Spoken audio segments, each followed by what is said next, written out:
Muy buenas tardes a todas y a todos. Bienvenidos a esta segunda conferencia online de esta alianza entre MUETP y Fundación Portas, que tiene como objetivo potenciar el acceso a la educación superior de los jóvenes que egresan de la enseñanza media técnico-profesional.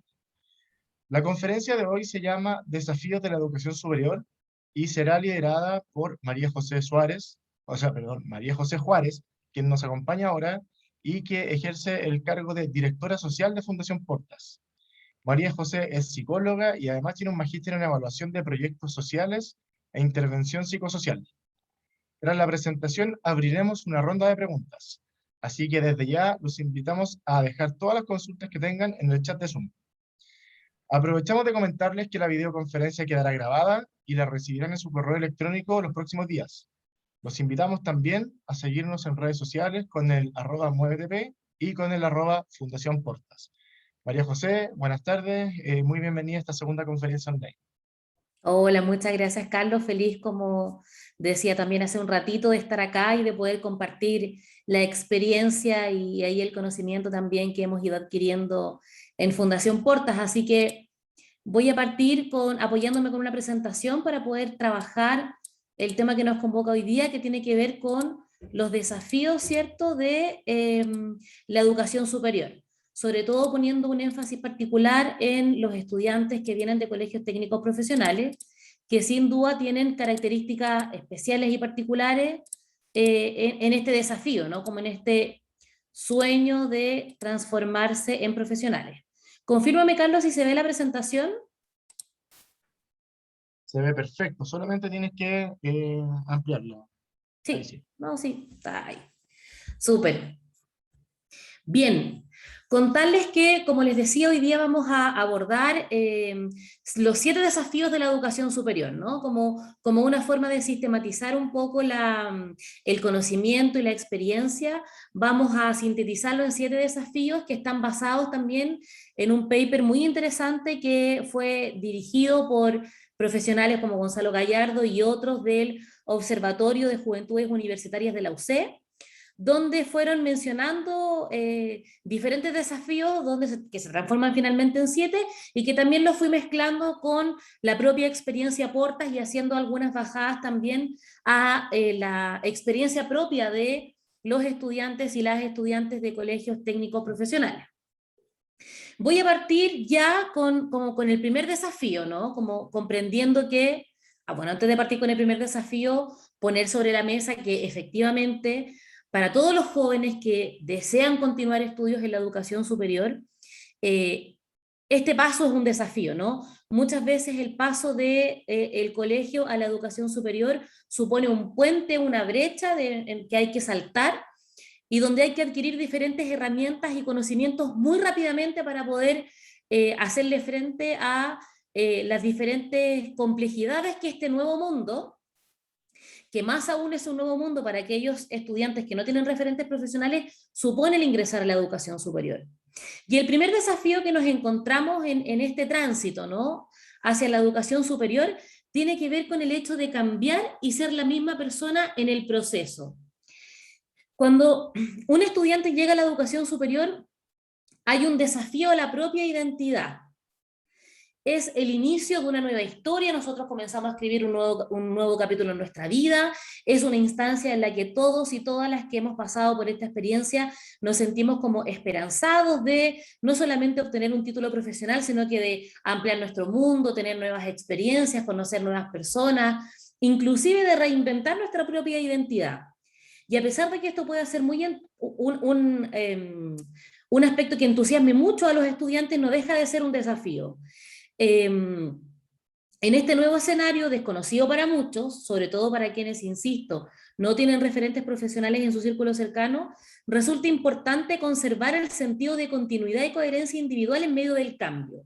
Es decir, en esta etapa se abre el desafío de cómo en este escenario cambiante, donde me voy a reinventar, donde voy a aprender nuevas formas de pensar, donde voy a percibir y a aprender nuevas formas de conocer el mundo, me mantengo siendo quien soy, ¿sí? Ese es un desafío central y es uno de los desafíos principales o iniciales que enfrentan los estudiantes cuando ingresan a la educación superior. Muchas veces, además, en este desafío, pasa que personas significativas, los papás o amigos, la pareja, le hacen comentarios negativos a los estudiantes como dándoles a entender de que ya no eran quienes fueron, ¿no? Si se acuerdan, ustedes cuando ingresaron a la educación superior, uno comienza a cambiar el lenguaje, empieza a vestirse de forma distinta, a tener gustos musicales muchas veces distintos y en definitiva tener una visión de mundo distinto. Y eso significa que quienes nos acompañaban hasta ese momento a veces nos van a pasar la factura. Y eso genera una tensión, ese reclamo al estudiante genera una tensión a esa supuesta incoherencia respecto de quién fuera, de quién era y de quién es hoy. Y esto puede producir que finalmente el estudiante o la estudiante sienta que no tiene cabida ni en el nuevo contexto, porque tampoco es que pertenezca a un nuevo contexto propiamente al universitario o inclusive al nuevo contexto socioeconómico en el que se desenvuelven los nuevos compañeros de clase, ¿no? de las clases, de las asignaturas, pero también, y al mismo tiempo sentir que tampoco pertenecen ya a un mundo que se les hace un poco ajeno o un poco lejano.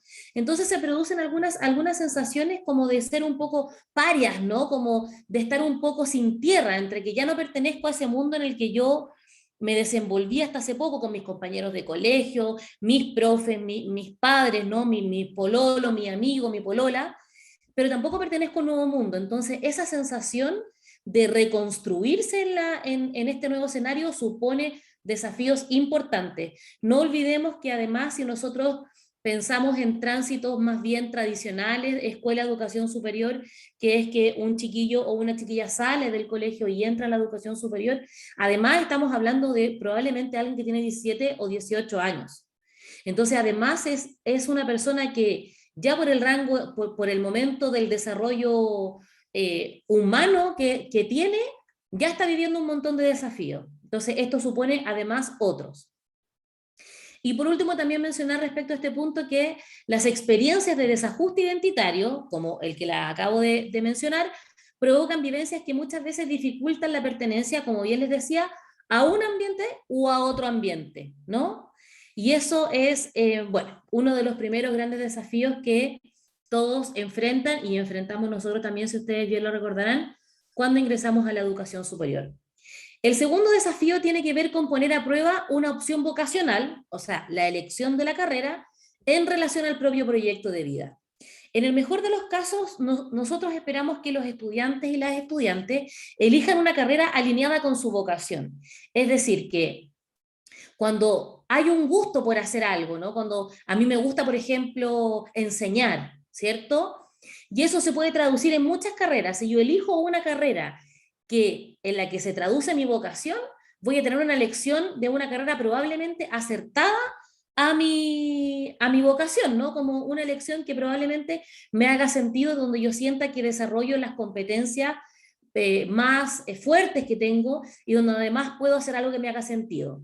Sin embargo, en el ingreso a la educación superior se pone a prueba en el fondo el imaginario que yo tenía respecto a lo que era la carrera y por otro lado lo que realmente es la carrera. Y eso muchas veces puede hacer que este proyecto de vida, en la lógica de la vocación de esta elección de carrera, se refuerce en el mejor de los casos, pero también se cuestione y se fragmente.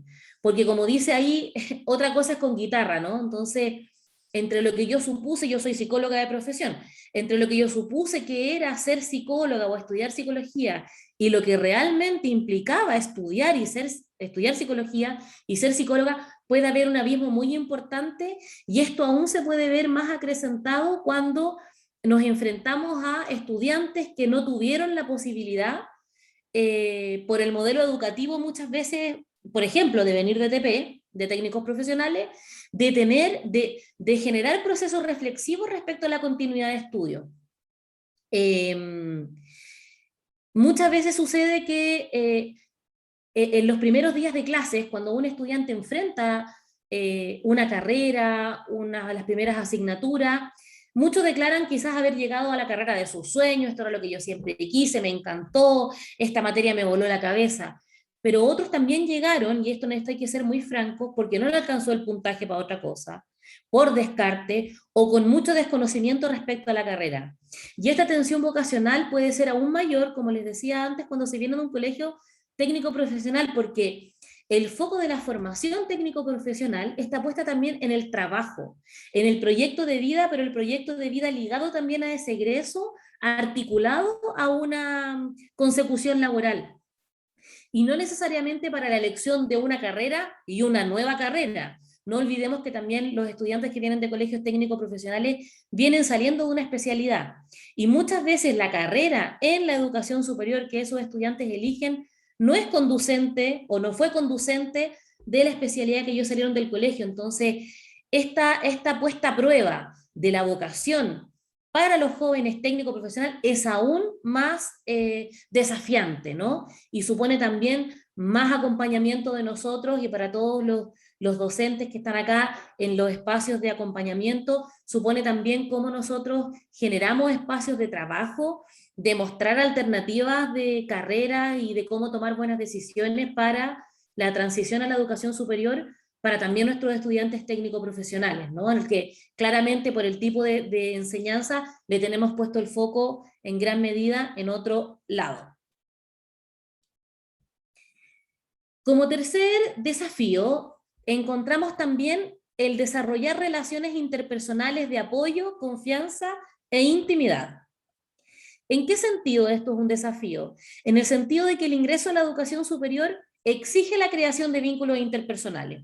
Es decir, es súper importante que nosotros seamos capaces de transmitirle a nuestros estudiantes que, más allá de que ellos estén pensando que van a entrar a la educación superior a estudiar, a sacar una carrera, y que no vienen a hacerse amigos, inevitablemente el ingreso a este nuevo espacio exige la creación de vínculos interpersonales. Vínculos personales tanto asimétricos, en el caso de los estudiantes con los profesores, como vínculos simétricos con los compañeros, en todas las carreras, en las carreras que uno piense que son las menos que implique el trabajo en equipo y las relaciones interpersonales, van a tener que hacer trabajos con los compañeros. Y eso supone también el despliegue de ciertas habilidades en línea con la creación de estos vínculos interpersonales, que favorezcan la creación de estos vínculos interpersonales. Cuando esas relaciones son de buen trato, de apoyo y de cuidado, se facilita el proceso de ajuste tanto a la institución y el sentido de pertenencia a esta institución. Hay varios estudios que señalan que no solo es importante el que los estudiantes rindan bien, muchas veces focalizamos, quienes trabajamos en temas de permanencia en la educación superior, el foco el foco de la permanencia en los temas de rendimiento académico, de sacarse buenas notas. Sin embargo, hay diversos estudios que señalan que el sentirse parte de la institución, el sentir que sus valores y sus principios están alineados con los valores y principios institucionales, son claves para la permanencia en la educación superior. Tan claves también como la relación con los pares y con los docentes que puedan generar en estos nuevos espacios. Sentirse valorados, valoradas, apreciados por otros va a ser clave para el ajuste a este nuevo mundo. Y aquí voy a poner un punto muy importante que en Fundación Portas es clave, y es que los ambientes donde socioemocionalmente uno está seguro, cuidado, apoyado, y que no es un lugar de amenaza, terminan siendo lugares de aprendizaje no solamente más significativos, sino que más provechosos y productivos para los estudiantes. Por lo tanto, cuanto más yo pueda establecer relaciones de reciprocidad y de colaboración, mejor voy a estar posicionado para enfrentar los desafíos de la educación superior, no solo los académicos, sino que todos los otros desafíos que implica la educación superior. Además, llegar a la educación superior sin redes previas, ni referentes del propio grupo, supone mayores dificultades para formar relaciones cercanas, sobre todo en los primeros meses de la institución.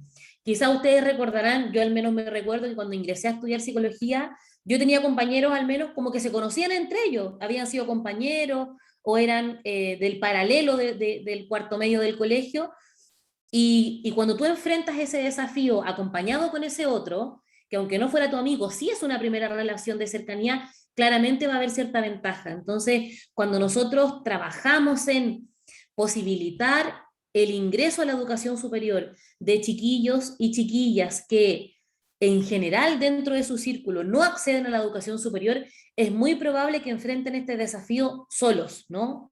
Solos en el sentido de que probablemente en esa carrera y en esa casa de estudio no van a tener a otros con el que compartir en el recreo si es que no hacen relaciones rápidamente con otros compañeros que hasta ese momento son desconocidos. Entonces, desde ahí también la importancia de que visualicen que van a requerir el despliegue de habilidades y de la creación de estas relaciones de colaboración.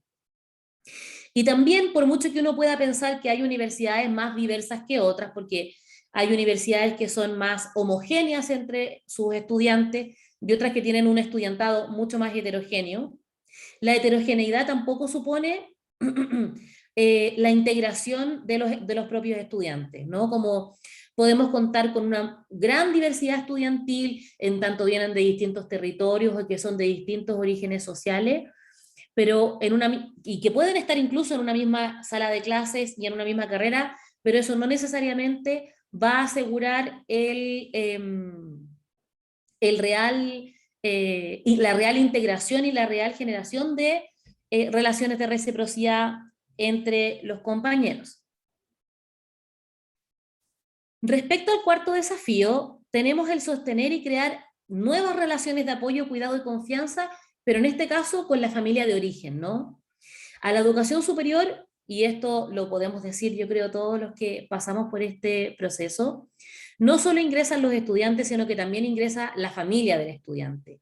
La familia nuclear también participa activamente del proceso en la educación superior y el apoyo que puedan generar para esta etapa es crucial, aunque muchas veces podemos observar que, o sea, aunque muchas veces las familias observen que existe una brecha entre lo que ellos pueden ofrecer como familia y lo que demanda la educación superior. En muchas ocasiones, los estudiantes a los que nosotros promovemos a este nuevo espacio tienen padres o madres que capaz que ni siquiera terminaron la enseñanza obligatoria, o sea, no terminaron cuarto medio. El desafío que tiene esa familia de acompañar de manera efectiva la inserción, la permanencia, la titulación oportuna y el día de mañana o pasado mañana la empleabilidad de ese estudiante ciertamente va a ser mayor. La dificultad de esa familia va a ser mayor. Por lo tanto, también es importante que nosotros visualicemos en tanto trabajamos con estudiantes que los que vienen con esta brecha, digamos, de acceso al código, podríamos decirlo así, van a tenerla más difícil. A su vez, si bien las familias son un elemento fundamental para el buen desenvolvimiento de los estudiantes en la educación superior, los grupos familiares también van a demandar presencia en el hogar, ¿no? Hasta ahora están acostumbrados a tener a un o una estudiante menor de edad en la casa, que probablemente quizás cumple otros roles en el hogar.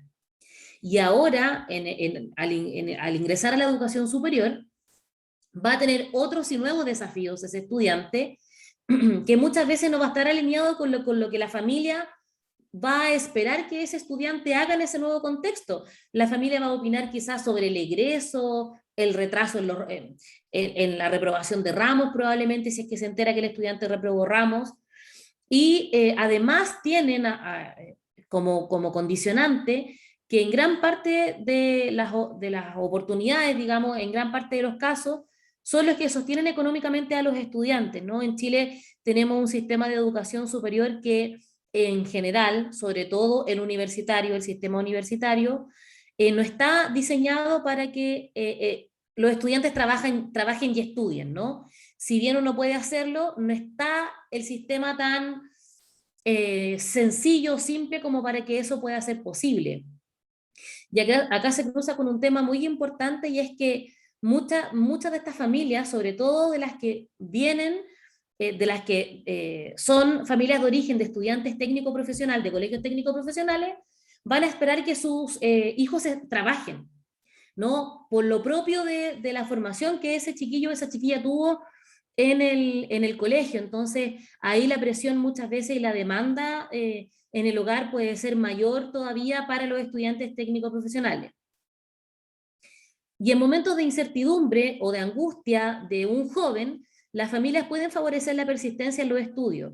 Sin embargo, la propia familia en ocasiones puede representar también una fuente de tensión por la falta de comprensión o por la emergencia de exigencias domésticas o financieras hacia los estudiantes. Es decir, la familia es un factor crucial en el desenvolvimiento de los estudiantes, pero suponer que el que sean un factor crucial es solo positivo es negar una realidad que también existe, sobre todo para los sectores socioeconómicos más empobrecidos, donde las familias tienen situaciones de sobrevivencia en muchos casos mucho más críticas que otros, y que en ese contexto un mayor de edad que solo estudie y no trabaje o que no perciba ingresos como jornada completa, porque no va a poder hacerlo porque estudia, es muy complejo, ¿no? Y tenemos que ser capaces también de poder verlo y de cuestionárnoslo para también repensar las políticas educativas que nos rigen.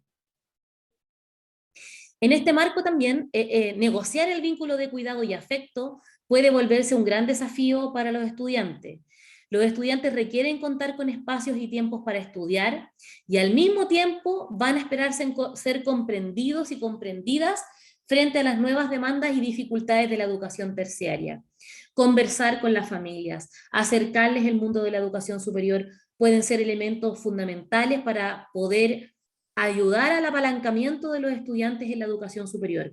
Si ustedes trabajan, lo vi un poco en el chat, porque algunos cuando iniciamos la charla, digamos, contaron que trabajaban en colegios. Si tienen la posibilidad de hacer charlas a los padres y las madres de los estudiantes que van a hacer estudios terciarios, creo que puede ser de mucha, mucha ayuda para poder acercarle a ese grupo familiar el nuevo escenario al que ese joven o esa joven se va a enfrentar, ¿no?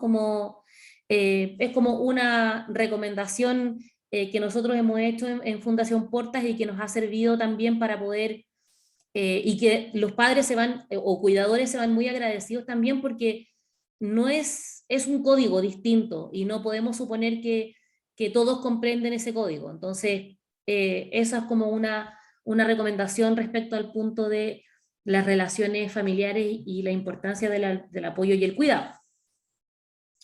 Como quinto punto tenemos el desafío de enfrentar nuevas formas de exigencia académica y poner a prueba el propio autoconcepto académico. Si bien algunos colegios van a formar con altos niveles de exigencia, son colegios difíciles, exigentes, donde efectivamente el estudiante tenía que ponerle muy bueno para poder sacarse buenas notas, las demandas académicas de la educación superior sin duda igual van a resultar un quiebre importante en la adaptación respecto a los propios procesos de aprendizaje. Por ejemplo, aprender a llevar el ritmo de una carrera no es sencillo, ¿no?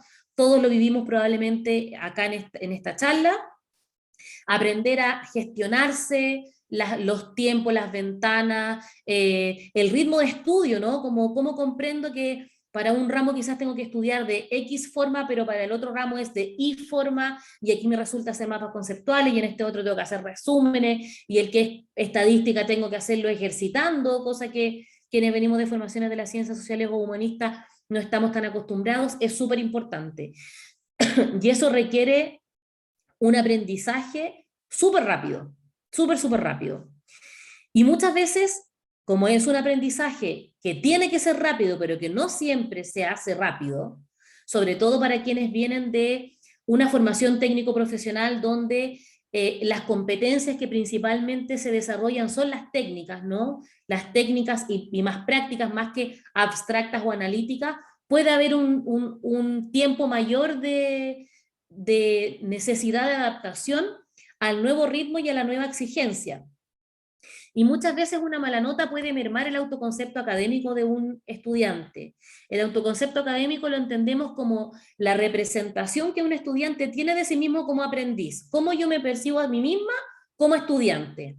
Y muchas veces los estudiantes que ingresan a la educación superior, sobre todo los que vienen de sectores más vulnerados socioeconómicamente, son los mejores de sus cursos, han sido siempre los que se sacan 7, los mejores, los Mateos, nunca se sacaban rojo, y en ese sentido sacarse una mala nota puede ser súper, puede fragmentar en gran medida el autoestima académica de un estudiante. ese, como les decía, ese autoconcepto del cómo yo me percibo como aprendiz, lo he construido desde las experiencias de éxito, de fracaso, y también desde los mensajes recibidos respecto a mis propias capacidades, ¿no? Y también en relación a mis compañeros, probablemente si los profesores positivamente reforzaban lo responsable, lo inteligente, lo rápido que era, este nuevo escenario sin duda igual va a generar un quiebre porque el rendimiento en el contexto escolar es muy distinto al rendimiento que se exige en el contexto de la educación superior. Entonces, es muy importante desde ese lugar reforzar a los estudiantes que tengamos en el paso de pasar, de transitar del colegio a la educación superior, que no va a ser fácil, pero que eso no significa que vaya a ser imposible. Cuán hábil o no se percibe un estudiante en una determinada instancia de aprendizaje va a influir directamente en el involucramiento y en la inversión cognitiva y de afecto ligado a la carrera. Mientras más capaz yo me siento de hacer algo, y si eso me lo confirma una nota, más involucrado o involucrada voy a estar con la tarea que tengo que realizar, con estudiar para una prueba, con hacer un trabajo, etcétera. Y también mayor va a ser la inversión cognitiva que yo voy a hacer, el esfuerzo que le voy a poner, porque cuando las cosas nos resultan bien, claramente nos sentimos bien y queremos seguir haciéndola, es algo propio de la naturaleza humana, ¿no? Pero cuando algo me resulta mal y no me siento hábil para hacerlo, probablemente me empieza a desafectar y a desinvolucrar. Desde ahí es súper importante comprender y como cuestionar también de nuestros estudiantes la noción de inteligencia que tienen arraigada, ¿no? Porque muchas veces hay estudiantes que piensan, se sacan malas notas en las primeras notas en la educación superior, y si tienen la concepción de que la inteligencia es una propiedad fija y que cada nota es el reflejo de mis capacidades, voy directo al fracaso, porque probablemente voy a desistir por el bajo rendimiento de seguir en la educación superior, porque soy tonto, no sirvo para esto, no tengo dedos para el piano, etcétera, etcétera, y el salvavidas más grande que me puedo dar es irme de la carrera, porque no quiero fragmentar quizás el lugar tan importante que para mí era, que era de ser el Mateo del curso. Por lo tanto, es súper importante cuestionar esa concepción de inteligencia, porque si por el contrario tenemos chiquillos o chiquillas que creen que la inteligencia, que su propia inteligencia, es incremental, o sea, puede ir de menos a más, y que sus capacidades son modificables en virtud de su esfuerzo y de la solicitud de ayuda que hagan a las diferentes instancias de apoyo que van a tener en sus casas de estudio, entonces va a ser más probable que se sostengan y persistan pese al golpe que supone una mala nota para el autoconcepto, sobre todo, insisto, para aquellos estudiantes que vienen siendo históricamente los Mateos, los mejores del curso. Aquí es súper, súper importante porque además en los chiquillos o chiquillas que vienen de colegios técnicos profesionales, como les he ido mencionando, tienen desafíos distintos respecto a las formas de pensamiento que se les va a exigir en este nuevo contexto respecto a las que en el colegio ellos tenían que desplegar, que eran probablemente aprendizajes o eran competencias más prácticas, ¿no?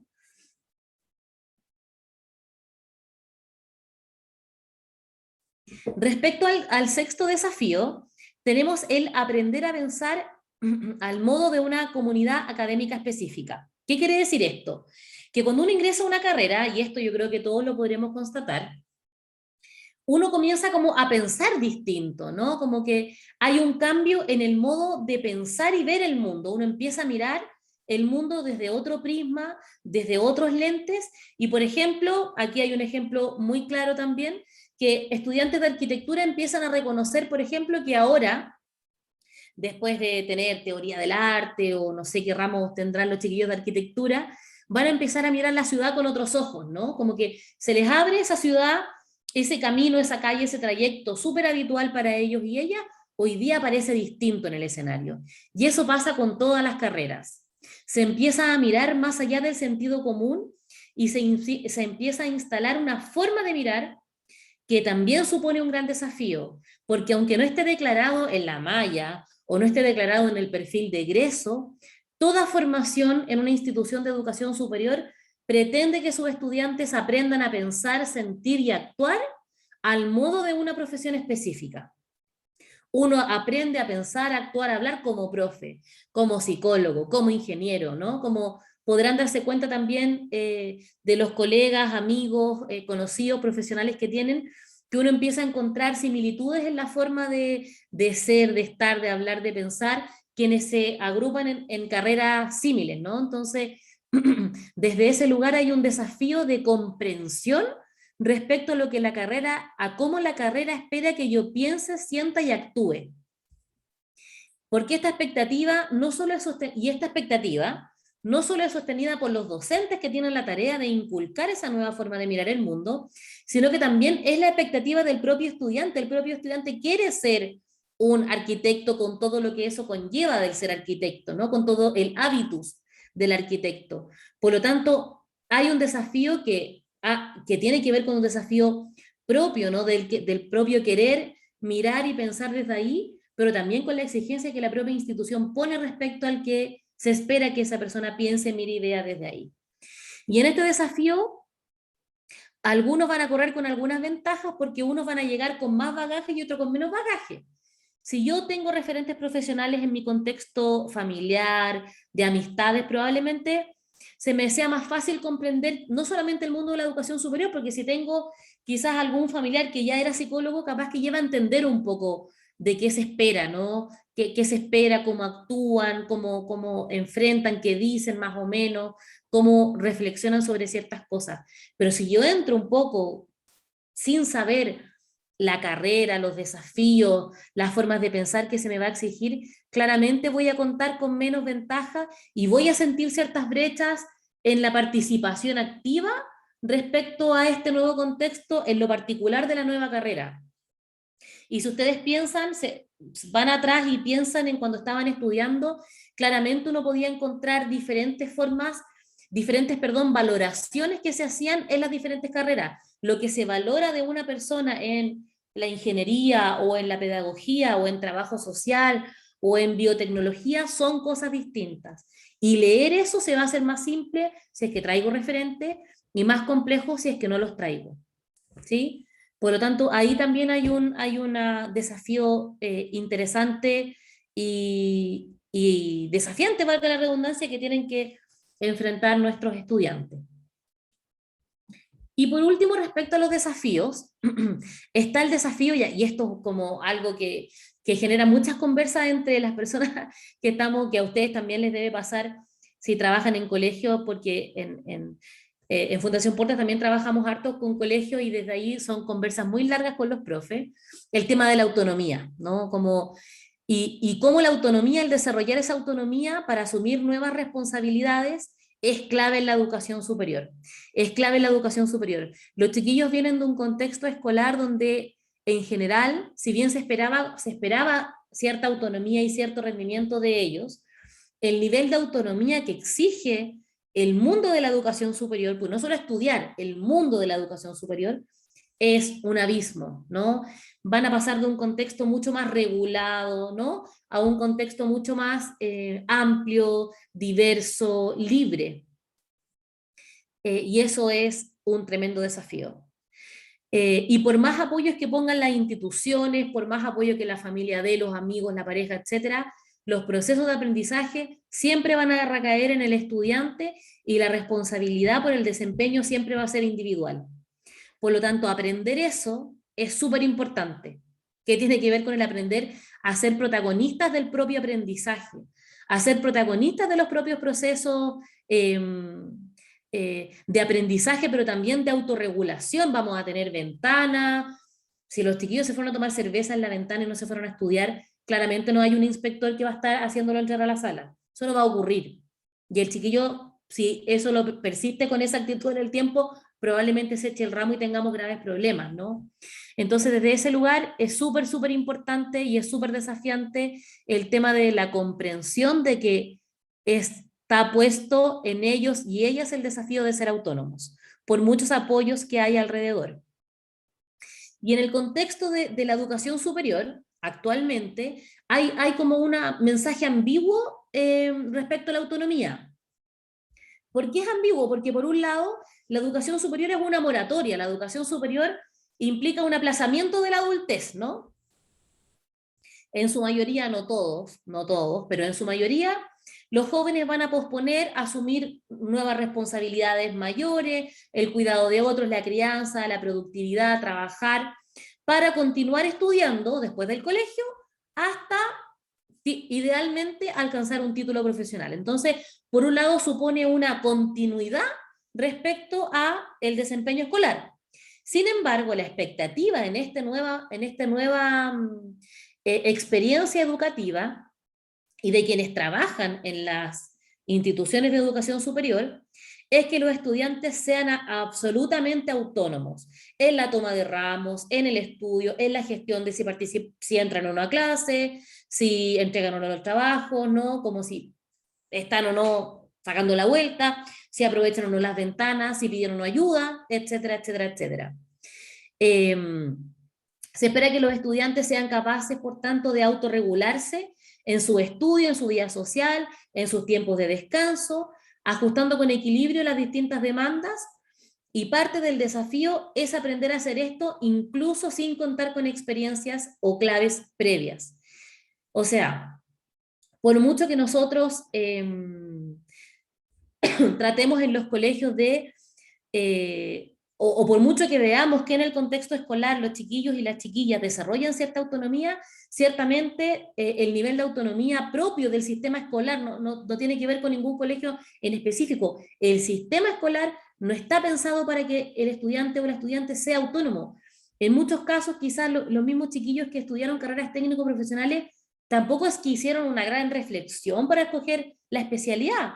Probablemente era la que el colegio tenía, o los hombres iban para administración y las mujeres para párvulo, o era el colegio que yo tenía cerca de la casa y ese tenía el técnico en vestuario y me fui ahí. O sea, el espacio escolar no está todavía pensado para que sea un espacio donde se desarrolle la autonomía de los estudiantes. Entonces, el salto muchas veces es cuántico. Y respecto a la autonomía, es que muchas veces los chiquillos se caen y no piden ayuda a tiempo, no gestionan bien sus procesos de aprendizaje, y hace que redunde finalmente en el peor de los escenarios, que es una deserción académica, ¿no? Una deserción de la carrera. Y para finalizar, quisiera mostrarles que todo esto, ¿no? Todos estos desafíos se dan en el marco de un contexto. Hay un modelo desarrollado también por la gente del Observatorio de Juventudes de la UC, que es el modelo ecológico para la comprensión de la experiencia universitaria en contexto, y ellos plantean cómo el insertarse en la educación superior supone desafíos en diferentes capas, ¿no? Diferentes como capas de cebolla, uno podría decir. En la que está, en la superficie tenemos la capa de contexto sociohistórico, que es tiempo y lugar. Y si nosotros le tenemos que poner una etiqueta a este contexto sociohistórico que estamos viviendo hoy día, es la pandemia. Hoy día nuestros estudiantes, bueno, y el año pasado también, están enfrentándose al desafío de ingresar a la educación superior en un contexto de pandemia, donde no hay certidumbre de nada, ¿no? O hay incertidumbre respecto a muchas cosas, incluyendo en el caso de muchos de ellos si se puede el día de mañana almorzar o no se puede almorzar, si van a estar las lucas o no para hacerlo. Por lo tanto, asumir un nuevo desafío en pandemia, donde requiero conectividad, internet por cable, conectividad, herramientas digitales, conocimiento del uso de esas herramientas, ciertamente asume un desafío mayor también en la inserción a este nuevo mundo, a cómo estamos viviendo hoy en día la vida, ¿no? Que es a través de esta pandemia. También uno podría encontrar las influencias extrainstitucionales, donde está, por ejemplo, las preguntas de ¿voy a necesitar trabajar o no? Muchos de ellos también cuidan familiares enfermos. Hay una abuela, una madre, un padre al cuidado de este estudiante en la educación superior. El ser madre o padre también va a influir en mi experiencia en la educación superior. Si la familia apoya o no esta nueva desafío de estudiar una carrera técnica o profesional, etcétera. Por otra parte, también vamos a tener los temas de la identificación con la institución. ¿Me siento parte de este lugar o soy un bicho raro en este nuevo espacio? ¿Como que tengo cabida aquí o no tengo mucha cabida aquí? Van a ser preguntas que el estudiante va a enfrentar una vez que se pegue un alunizaje, digamos, en este nuevo contexto y se pregunte todas esas cosas, ¿no? Y vea si se siente o no parte de ese lugar en particular. También tenemos la integración a la carrera, de la carrera es lo que yo esperaba vocacionalmente, me veo trabajando en esto, me siento competente. También esas reflexiones van a construir la experiencia en la educación superior que los estudiantes vivencian. Y por último tenemos que resulta importante en esta inserción la integración social, que es la relación de colaboración y apoyo con los compañeros, que ya lo hablamos, y con los profesores también podríamos sumar, que lo hablamos recientemente, y también la integración académica, que tiene que ver con el rendimiento académico y la sensación de competencia en las materias específicas. Todo esto va a construir la experiencia en la educación superior de los estudiantes, y más difícil o más fácil se va a hacer dependiendo de las facilidades que estos estudiantes tengan respecto a los apoyos que reciban, respecto a la preparación académica que traigan, respecto a la forma en que aprendan a mirar rápidamente desde este nuevo prisma, la forma en que comprendan el desempeño y la inteligencia en un contexto que va probablemente a hacer que en principio haya un quiebre académico, y por supuesto también con la autonomía que ellos y ellas enfrenten el nuevo desafío en la educación superior. Así que dejo hasta acá la presentación y ahí, Carlos, te doy el pase para que tengamos un ratito de preguntas y conversación. Perfecto, María José, muchas gracias. Muy interesante estos 7 pilares que te pueden orientar a, de cierta forma, acceder y permanecer en la educación superior. No solo acceso, sino que la gracia es que sea acceso, permanencia y posterior titulación. Mira, tenemos 2 preguntas iniciales Súper. que tiene que ver, la primera tiene que ver con el tema de las expectativas familiares. Si en una familia ninguna persona ha sido parte de la educación superior, ¿quién tiene el rol o más posibilidades de incentivar a los estudiantes a que hay más oportunidades después de los 18 años? Yo creo que aquí voy a cargarle la mano a los profes. Yo sé que hay hartos profes acá en la sala, pero yo creo que ahí el referente profesional en el que se transforma el profesor del colegio o la profesora del colegio es clave. Cuando no se tienen referentes profesionales en la familia, muchas veces el referente profesional es el docente, es mi profe jefe, o es el profe de historia, o es la profe de música, ¿no?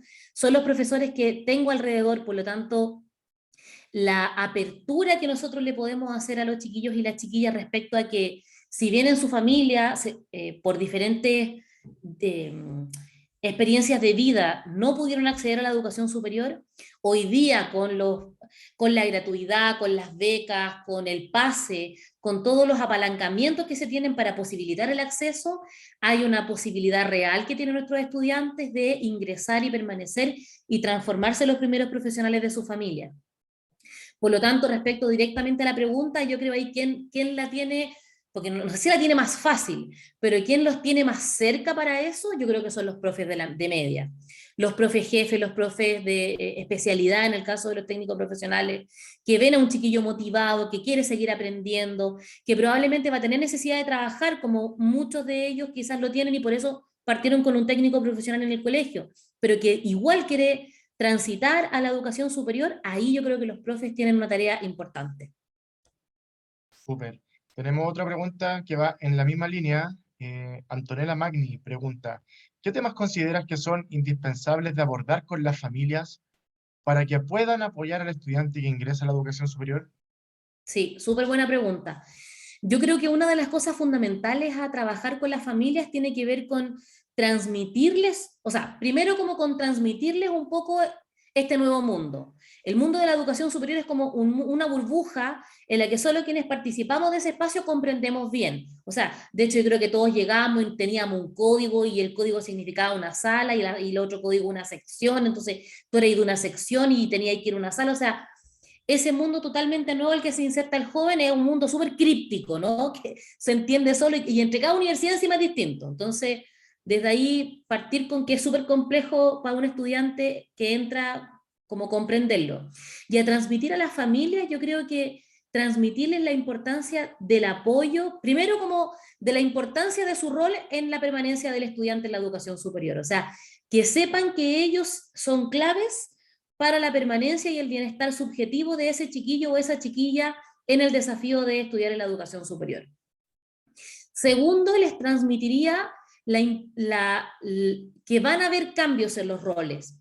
Muchas veces pasa, al menos en Fundación Porta nos pasa que los chiquillos y las chiquillas muchas veces son los que pagan las cuentas en la casa o los que cuidan al hermano chico o el apoderado del hermano chico en el colegio, y esos roles muchas veces van a tener que cambiar en el contexto familiar porque la demanda de la educación superior es mayor y a veces los padres o los cuidadores no dimensionan lo tiempo completo que es estudiar en la educación superior. Como que el que no estén en clases no significa que no tengan nada que hacer para la universidad o para el instituto.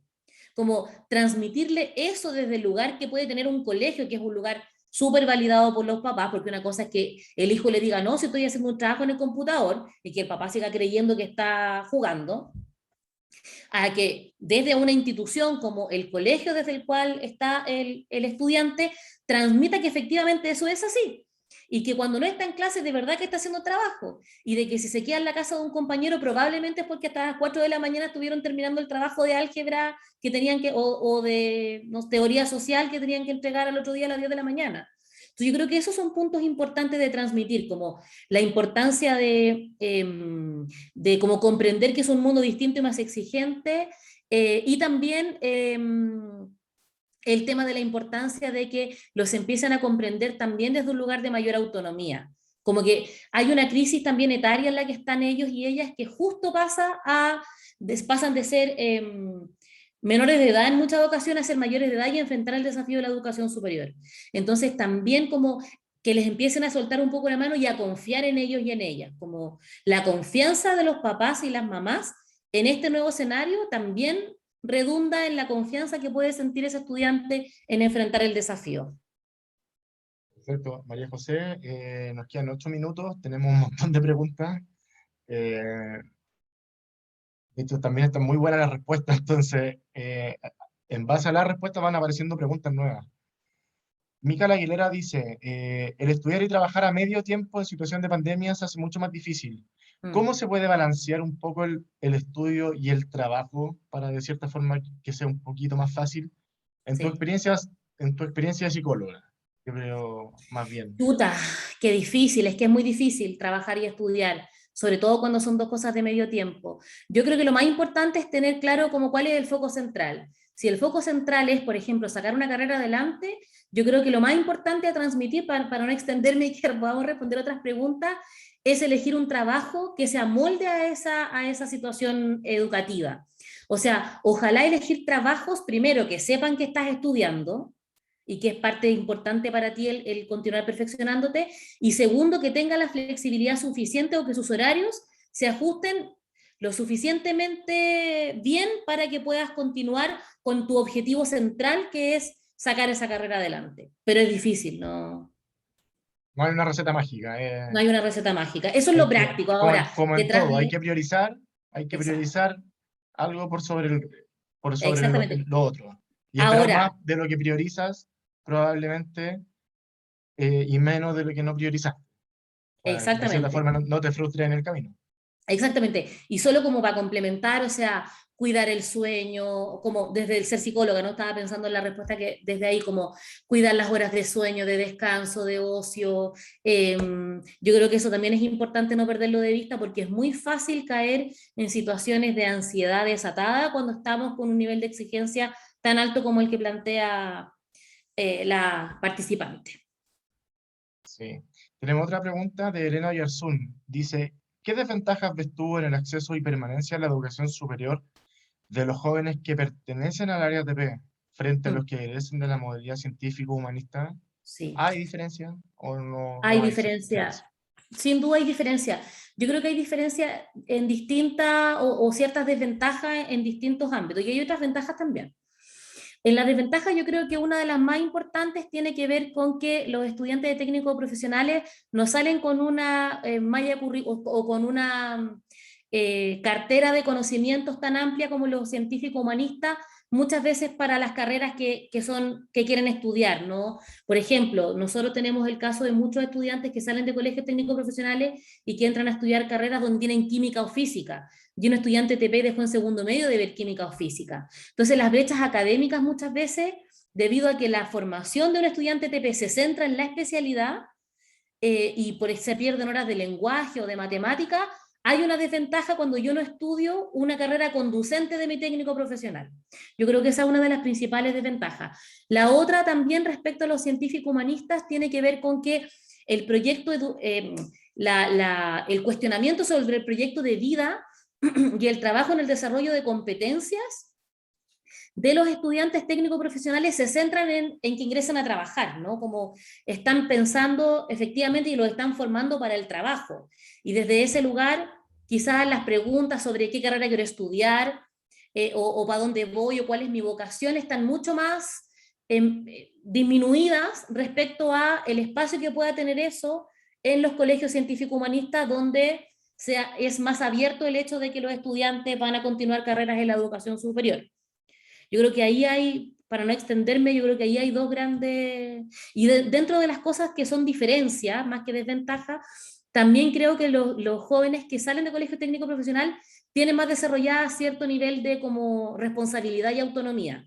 No digo que sean como full más autónomos, que la tengan súper resuelta para la educación superior, pero como también fueron formados para el mundo laboral o han estado muchas veces haciendo prácticas en trabajos, son chiquillos más puntuales, más responsables, como que tienen el sentido del deber y del compromiso respecto a un espacio más desarrollado que a veces un chiquillo que sale de un colegio científico humanista. Yo creo que ese es un plus que tienen que sí o sí aprovechar de los chiquillos que vienen de colegios técnicos profesionales, porque es gran parte también del éxito, o sea, si le sumamos perseverancia y todo eso, yo creo que gran parte del éxito es la educación superior. Sí, o sea, es una habilidad para la vida que se forma bien dentro del sistema ATP. Sí. Mira, tenemos la última pregunta y nos dicen, bueno, quedan un par de semanas para que la generación de cuarto medio tenga que acceder a la educación superior. ¿Desde qué edad los colegios pueden trabajar en las expectativas de los jóvenes para que Mm. puedan acceder a ella? ¿Es conveniente en primero medio, en tercero Sí. medio, en cuarto Yo, medio? yo creo que lo ideal es, o sea, yo creo que estas reflexiones respecto, bueno, es como un poco el rollo también, bueno, mi hijo está como psicóloga y también un poco desde Portas, ¿no? Que ojalá uno siempre en su vida estuviese pensando en qué quiere para su vida, ¿no?